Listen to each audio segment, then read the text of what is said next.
حبیبک خیر الخلق کلہم۔ اللہ رب العزت کی توفیق سے اور اس کے فضل و کرم سے آج ہمیں سورہ المائدہ کی آیت نمبر 32 اس کا مطالعہ کرنے کی، سمجھنے کی سعادت نصیب ہو رہی ہے، الحمدللہ۔ گزشتہ آیت میں دو کردار آپ نے پڑھے تھے، ایک کردار تھا قابیل کا اور ایک کردار تھا حابیل کا۔ قابیل قاتل تھا اور حابیل مقتول تھا۔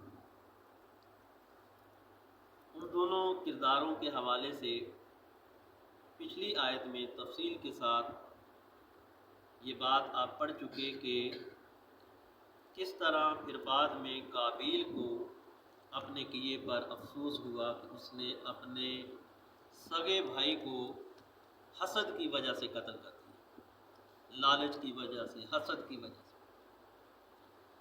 اب یہ کردار دونوں قیامت تک کے لیے موجود رہیں گے، یعنی قابیل والا کردار بھی اور حابیل والا کردار بھی یہ قیامت تک موجود رہیں گے۔ قابیل والے کردار کا مطلب ہے کہ قاتل یہ بھی دنیا میں قیامت تک آتے رہیں گے، اور حابیل والے کردار کا مطلب ہے کہ بیچارے مقتول، ضعیف، کمزور، یہ بھی قیامت تک کے لیے آتے رہیں گے۔ اللہ رب العزت نے اس سلسلے میں جو قاتل ہے، جو ظلماً قتل کرتا ہے، اس کی بڑی سختی کے ساتھ اس آیہ مبارکہ میں مذمت بیان فرمائی ہے کہ جو قاتل ہے وہ کتنا بڑا مجرم ہے۔ یہ اس آیہ مبارکہ کو ہمیں سمجھنا چاہیے۔ اور میں اس کی تشریح سے پہلے ایک بات ضمناً عرض کر دوں کہ انسان کا جو مقام ہے نا، وہ کائنات میں کسی اور کا مقام نہیں ہے۔ حالانکہ اگر آپ دیکھیں تو دیگر مخلوق جو ہے وہ انسان سے طاقت میں کہیں زیادہ ہے، جسامت میں کہیں زیادہ ہے۔ آپ اونٹ کو دیکھیں، ہاتھی کو دیکھیں، شیر کو دیکھیں، کتنی طاقت ہے ان کی۔ آپ پہاڑوں کو دیکھیں، کتنی طاقت ہے۔ آسمان کو دیکھیں، ایک ستارے کو دیکھیں جو ہماری زمین سے ہی بڑا ہے۔ لیکن اللہ رب العزت نے ان میں سے کسی ایک کو بھی یہ نہیں کہا کہ یہ اشرف المخلوقات۔ اشرف المخلوقات یعنی جس کے سر پر اللہ نے عزت کا تاج سجایا ہے، وہ نہ شیر ہے، نہ ہاتھی ہے، نہ پہاڑ ہے، نہ آسمان ہے، نہ اس کے ستارے ہیں۔ اللہ نے اگر عظمت کا اور عزت کا تاج کسی کے سر پر سجایا ہے تو وہ حضرت انسان ہے۔ یہ انسان کی اہمیت خود قرآن مجید نے بیان فرمائی ہے، لَقَدْ خَلَقْنَا الْإِنسَانَ فِي أَحْسَنِ تَقْوِيمٍ، کہ ہم نے حضرت انسان کو احسن تقویم کے ذریعے جو ہے وہ تخلیق فرمایا انسان۔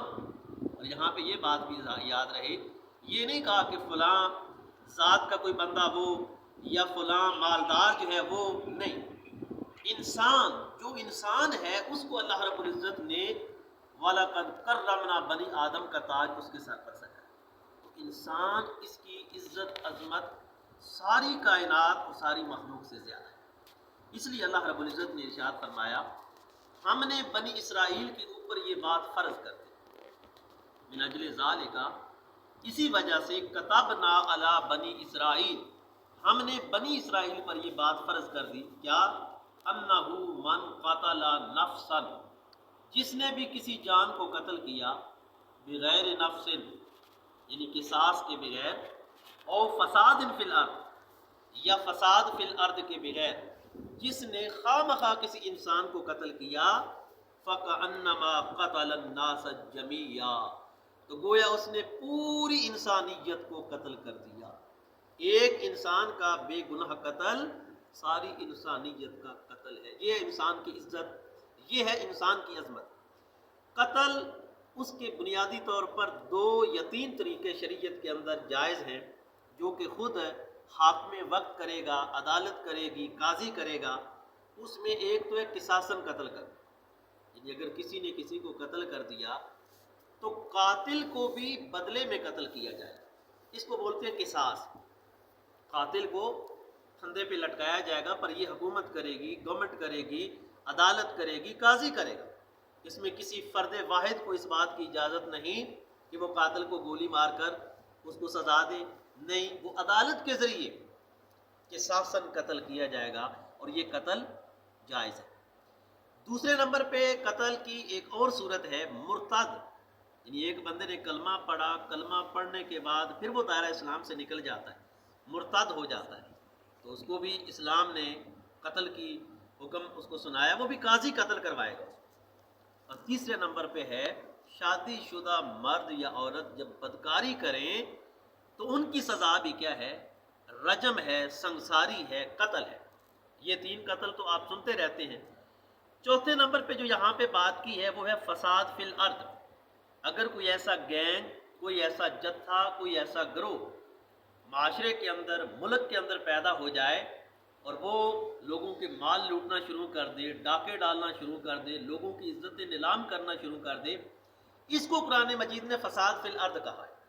تو فساد فی الارض کا اگر کوئی گروہ مرتکب ہوتا ہے تو ایسے گروہ کو بھی اسلامی حکومت سزا دے گی۔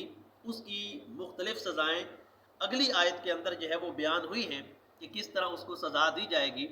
جیسا حکومت سمجھے قتل کر دے، اس کو پھانسی کے پھندے پہ لٹکا دے، ملک بدر کر دے، یا اس کے پاؤں کاٹ دے یا ہاتھ کاٹ دے، یہ سزا آگے انشاءاللہ تبارک و تعالیٰ اس کی تفصیل آئے گی۔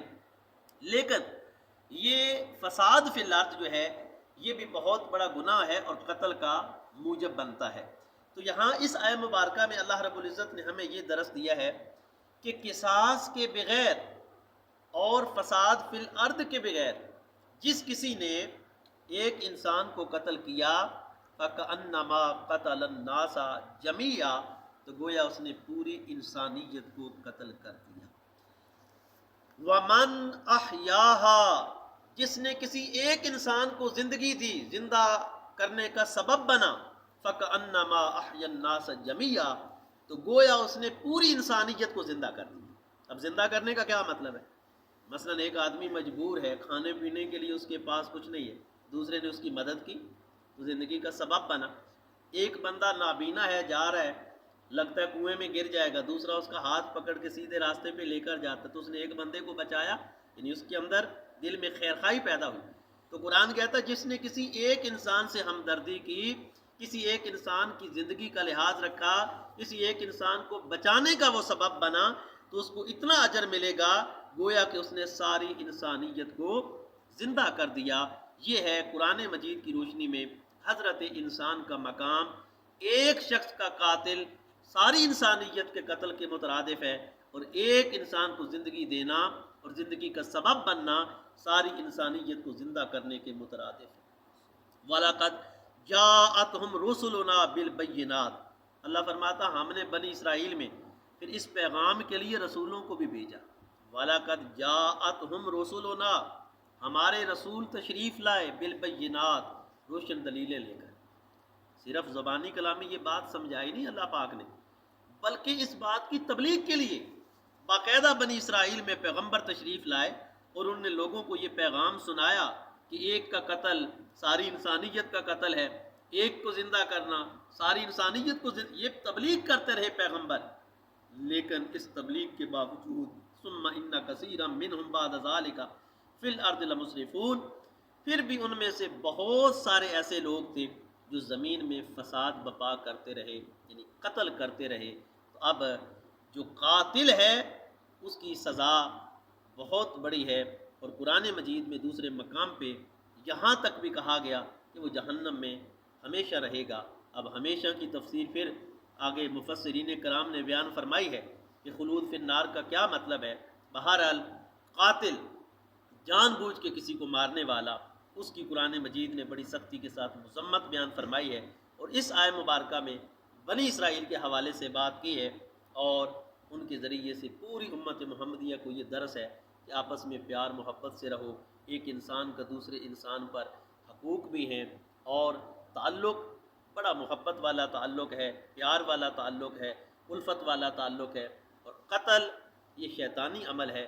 سب سے پہلے قتل شیطان نے ہی قابیل سے کروایا تھا، اور پھر بعد میں جو اس کا حشر ہوا، پہاڑ سے گر کے ذلیل و رسوا ہوا، اور آج تک حضور فرماتے ہیں کہ قیامت تک جو کوئی قتل کرے گا اس میں سے ایک حصہ قابیل کے کھاتے میں بھی لکھا جائے گا، یعنی قیامت تک جتنے قاتل ہوں گے ان کا گناہ قابیل کو بھی ملے گا، کیونکہ اس نے بری رسم کو ایجاد کیا تھا اور ایک انسان کو قتل کیا تھا۔ میرا اللہ ہم سب کو قرآن مجید کا صحیح فہم، صحیح شعور نصیب فرمائے۔ وآخر دعوانا ان الحمد للہ رب العالمین۔